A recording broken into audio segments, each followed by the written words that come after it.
Assalamualaikum dan salam sejahtera. Hari ini saya akan membuat satu pembentangan bagi subjek MBCP 2522 iaitu Clinical Practice Occupational Safety and Healthcare Management. Di sini kita akan membincangkan konsep ergonomik risiko yang wujud di persekitaran klinikal. Tajuk yang saya lakukan ini berkaitan dengan pengurusan risiko ergonomik dalam pemindahan pesakit dan kawalan risiko lantai licin di ICU dan Dewan Bedah Institut Endokrin Hospital Putrajaya. Sebelum tu saya memperkenalkan diri saya Al-Ba'ath Ridwan bin Muhammad dari program Bachelor of Medical and Health Science dari OUM Petaling Jaya. Dan saya ingin mengucapkan ribuan terima kasih kepada e-tutor saya iaitu Dr. Selamat bin Yasid. Tanpa melengahkan masa, kita teruskan dengan objektif pembentangan saya pada hari ini. Kita teruskan dengan objektif pembentangan ini.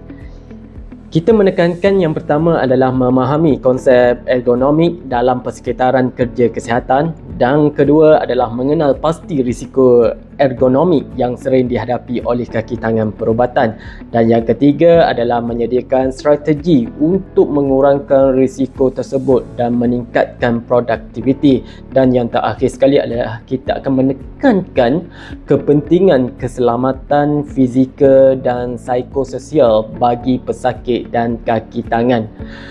Dengan pemahaman ini, kita dapat mengaplikasikan prinsip ergonomik secara efektif dalam tugasan harian.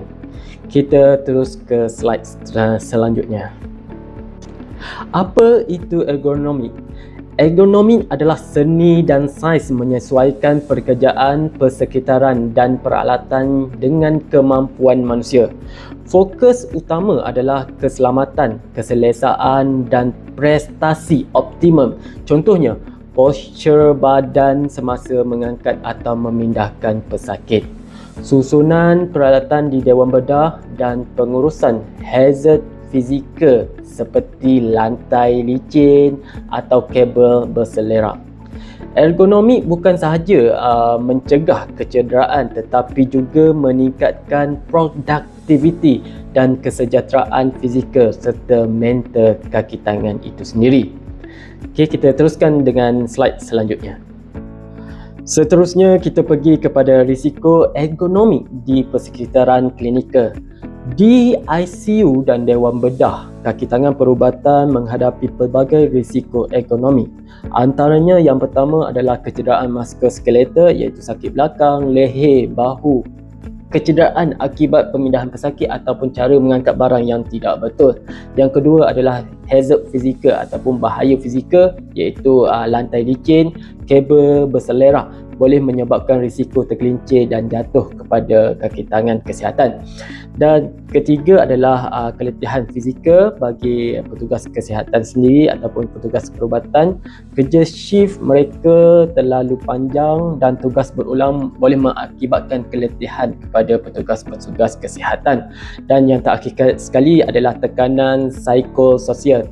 Tekanan psikososial ini lebih kepada pesakit yang memberi kesan kepada komunikasi dan prestasi pasukan. Cara kita berkomunikasi lah antara pasukan ataupun cara komunikasi kita kepada pesakit. Tanpa pengurusan risiko yang sistematik, keselamatan pesakit dan kaki tangan boleh berlaku masalah ataupun boleh menjejaskan sesuatu kerja yang kita lakukan itu. Seterusnya kita pergi kepada strategi pertama iaitu postur dan teknik pemindahan pesakit. Yang pertama, kita pergi kepada postur yang tepat iaitu lutut dibengkokkan, tulang belakang yang lurus guna otot kaki. Yang kedua adalah agihan beban boleh mengagihkan sama rata pada kedua belah kaki. Dan yang ketiga adalah alat bantu digunakan sliding shade atau transport board hoist untuk mengoptimalkan renggangan. Komunikasi yang efektif kepada pasukan juga, setiap anggota perlu tahu peranan masing-masing semasa pemindahan pesakit. Kajian oleh Grotses pada tahun 2019 menunjukkan bahawa penggunaan alat bantu dan latihan ergonomik dapat mengurangkan kecederaan sebanyak 40% di kalangan pekerja kesihatan. Seterusnya kita pergi kepada strategi yang kedua, iaitu kawalan hazard fizikal. Hazard fizikal seperti lantai licin dan kabel berselerak boleh menyebabkan kemalangan. Strategi termasuk pemantauan lantai secara berterusan perlu dilakukan. Membersihkan cecair segera, menyusun kabel dan peralatan dengan cara yang betul, serta menggunakan PPE seperti kasut anti-slip kepada kaki tangan kesihatan itu sendiri. Menurut Lancer, pada tahun 2009, organisasi persekitaran fizikal yang selamat bukan sahaja mengurangkan risiko kemalangan, tetapi juga ia dapat meningkatkan aliran kerja dan produktiviti pasukan kesihatan itu sendiri. Seterusnya, bagi strategi ketiga pula, iaitu sokongan psikososial. Keselamatan juga melibatkan aspek psikososial pesakit. Yang pertama saya bagi di sini adalah komunikasi empati. Gunakan bahasa yang mudah difahami dan tunjuk keprihatinan anda kepada pesakit. Yang kedua adalah libatkan keluarga pesakit itu sendiri dalam perbincangan atau keputusan penjagaan ataupun setiap prosedur yang kita ingin lakukan. Dan yang ketiga adalah kurangkan keresahan kepada pesakit, iaitu bantu pesakit berasa lebih tenang sebelum melakukan prosedur untuk kelancaran proses itu sendiri. Di sini kita boleh bantu mereka supaya setiap prosedur yang kita lakukan itu lebih lancar dan tidak berlaku sebarang salah faham ataupun berlaku ketidakkesefahaman. Seterusnya, bagi strategi yang keempat, iaitu clinical decision making dan teamwork.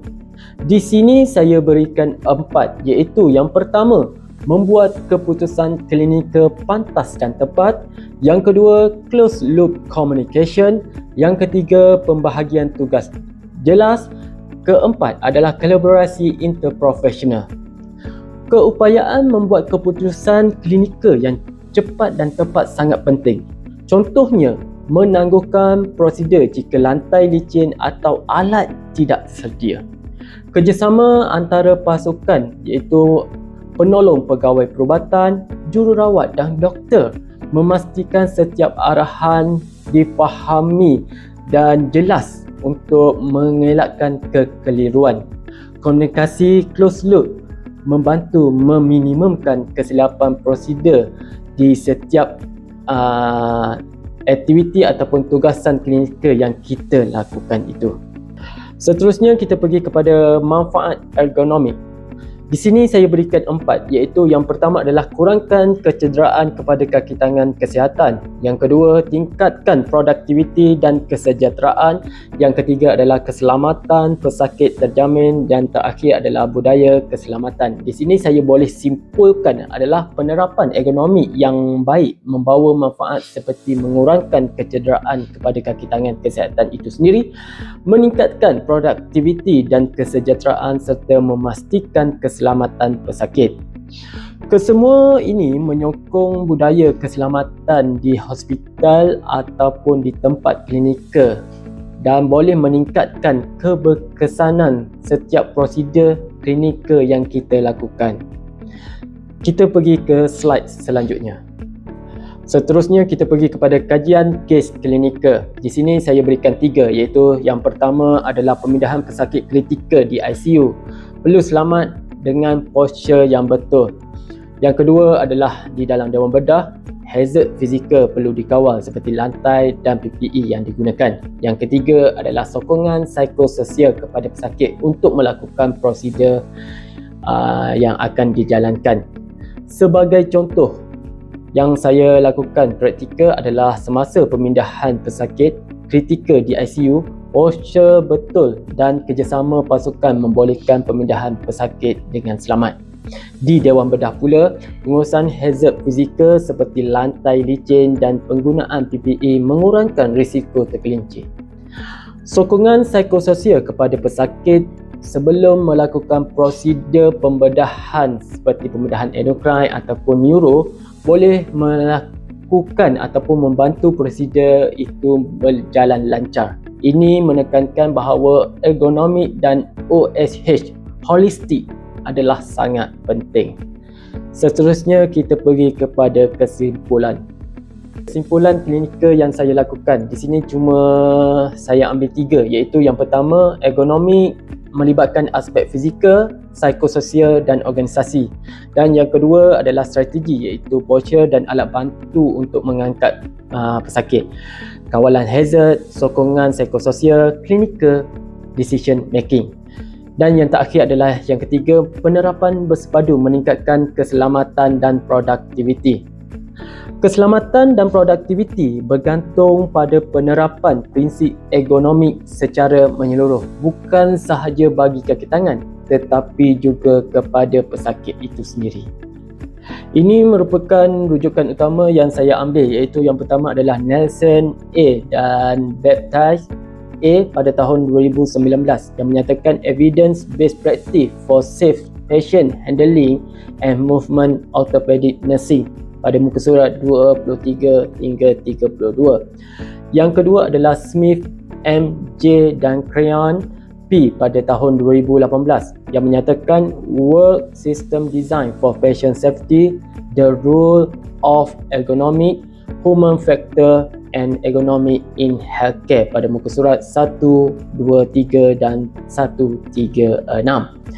Yang ketiga adalah Gus AP, Crayon P dan Wall M pada tahun 2019 yang menyatakan impact of ergonomic intervention and practice handling in healthcare setting, a systematic review applied ergonomic 75 1 hingga 12.